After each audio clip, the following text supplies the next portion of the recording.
오늘도 말씀과 기도로 이 자리에 오신 분들을 환영합니다. 잠언 29장 1절로부터 13절 말씀. 지혜 가득한 사회. 지금부터 본문을 읽겠습니다. 잠언 29장. 자주 책망을 받으면서도 목이 곧은 사람은 갑자기 패망을 당하고 피하지 못하리라. 의인이 많아지면 백성이 즐거워하고 악인이 권세를 잡으면 백성이 탄식하느니라. 지혜를 사모하는 자는 아비를 즐겁게 하여도 창기와 사귀는 자는 재물을 잃느니라. 왕은 정의로 나라를 견고하게 하나 뇌물을 억지로 내게 하는 자는 나라를 멸망시키느니라. 이웃에게 아첨하는 것은 그의 발 앞에 그물을 치는 것이니라. 악인이 범죄하는 것은 스스로 올무가 되게 하는 것이나 의인은 노래하고 기뻐하느니라. 의인은 가난한 자의 사정을 알아주나 악인은 알아줄 지식이 없느니라. 거만한 자는 성읍을 요란하게 하여도 슬기로운 자는 노를 그치게 하느니라. 지혜로운 자와 미련한 자가 다투면 지혜로운 자가 노하든지 웃든지 그 다툼은 그침이 없느니라. 피 흘리기를 좋아하는 자는 온전한 자를 미워하고 정직한 자의 생명을 찾느니라. 어리석은 자는 자기의 노를 다 드러내어도 지혜로운 자는 그것을 억제하느니라. 관원이 거짓말을 들으면 그의 하인들은 다 악하게 되느니라. 가난한 자와 포악한 자가 섞여 살거니와 여호와께서는 그 모두의 눈에 빛을 주시느니라. 본문의 중심 메시지입니다. 잠언 말씀은 우리가 살아가는 삶의 현장 가운데에서 어떤 것이 지혜이고 어떤 것이 지혜롭지 못한 것인가, 그것에 대한 교훈을 주고 있지요. 잠언 28장에서는 경제 생활에 대한 말씀을 통해 부자에게 주는 교훈, 그리고 돈에 대해서 어떤 지혜를 가져야 할 것인지에 대해 말씀하시는 내용이었습니다. 잠언 29장, 그러니까 오늘과 내일의 본문에서는 정치 문제를 다룹니다. 정치 문제만큼 지혜가 필요한 부분은 없다 해도 과언이 아닐 것입니다. 그런데 잠언은 이 정치도 신앙과 깊은 관련이 있음을 우리에게 가르치고 있지요. 무엇보다도 정치를 하려고 하는 사람들이 어떤 목적으로 무엇을 이루려고 하는지 잘 살펴야 할 것을 우리에게 가르치고 있고요. 정치 세력과 가깝게 지내고자 할 때 무엇을 조심해야 할 것인지 그것에 대한 경고 말씀도 포함하고 있습니다. 본문 안을 살펴보겠습니다. 오늘 본문에서 우리에게 주시는 첫 번째 관찰은 정치와 신앙 사이의 관계에 대해 살펴볼 것을 말씀하시지요. 정치 영역 안에는 왕이 존재합니다. 그리고 신하가 존재하고 마지막으로 백성이 존재하지요. 왕에 대한 것은 사실 오늘 본문에서 거의 보이지 않습니다. 오늘 본문의 주요 내용은 신하에 대한 말씀이 주요 내용을 이루고 있는데요.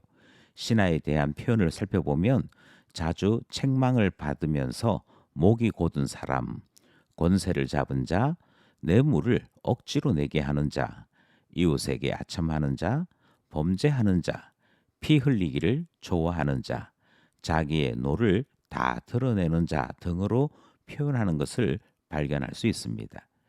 본문은 이런 사람들을 신앙이 없는 악인이라고 표현하고 있습니다.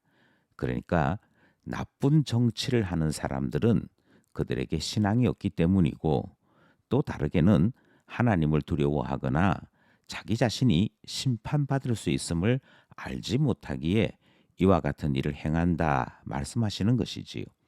따라서 오늘 본문에서는 대비되는 표현들이 정치 용어로서 표현되는 것이 아니라 신앙의 관점에서 대비시키는 용어들이 등장합니다. 예컨대 의인과 악인으로 표현됩니다. 창기와 사귀는 자, 악인과 의인, 거만한 자와 슬기로운 자, 지혜로운 자와 미련한 자, 온전한 자, 이런 표현들을 통해 참된 정치인과 나쁜 정치인을 표현했던 것을 살펴볼 수 있지요. 그러니 정치도 결국 신앙의 문제다. 신앙이 있는 자만이 바른 정치를 행할 수 있더라. 이 사실을 우리에게 말씀하시는 내용입니다. 여기까지 첫 번째 관찰 내용이지요. 두 번째 관찰 내용은 어인과 악인의 정치인으로서의 정치 목적이 다르더라 하는 것에 대한 말씀을 듣습니다.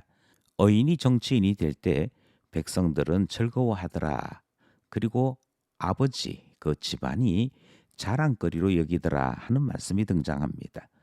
또 어인이 정치 자체를 노래하고 기쁨이 되는 삶으로 드러내고 있고, 따라서 정치를 기쁜 마음으로 하는 자, 노래가 되게끔 하는 자만이 참된 정치인이다 하는 사실을 우리에게 말씀하고 있습니다.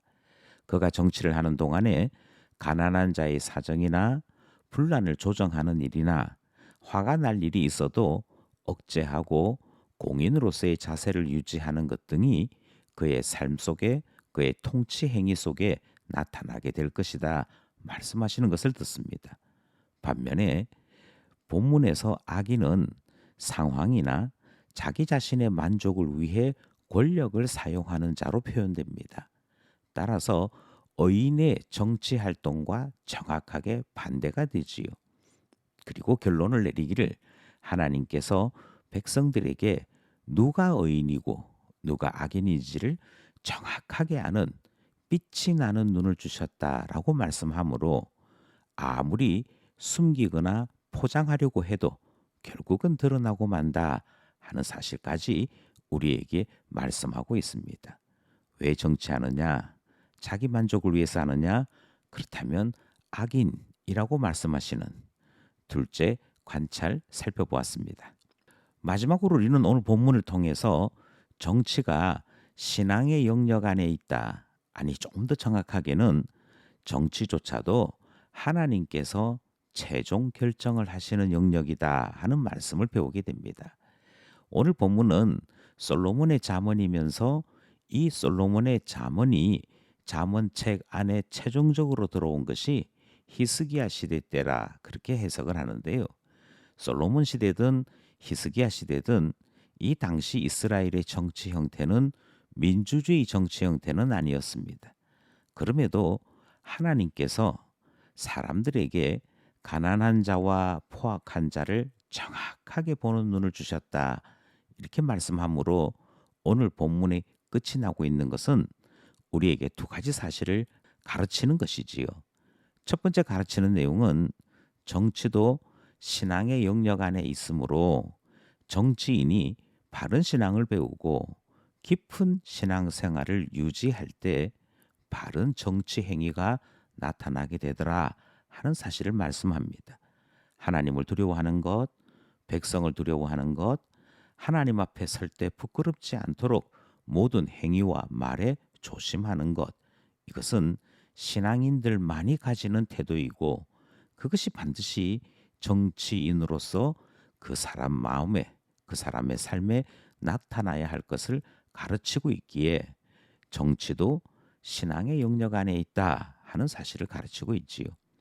오늘 본문이 소개하고 있는 두 번째 교훈은요, 무엇보다도 보이지 아니하는 하나님이시나 사실은 백성들의 마음에도 관여하시고 심판에도 하나님께서 역사하심으로 무엇보다 하나님이 일하시는 영역, 그러므로 하나님을 두려워하고 하나님의 뜻이 무엇인지 살펴야 할 것으로서의 정치를 말씀하고 있습니다. 우리는 가끔 이 사실을 믿지 않습니다. 하나님은 가만히 계시거나 주무시는 분인 줄 알고 우리가 힘을 모아야 하고 우리의 목소리를 내어야 하고 우리가 이런저런 행동을 해야만 정치가 바르게 된다라고 생각하는 경우들이 있는데요.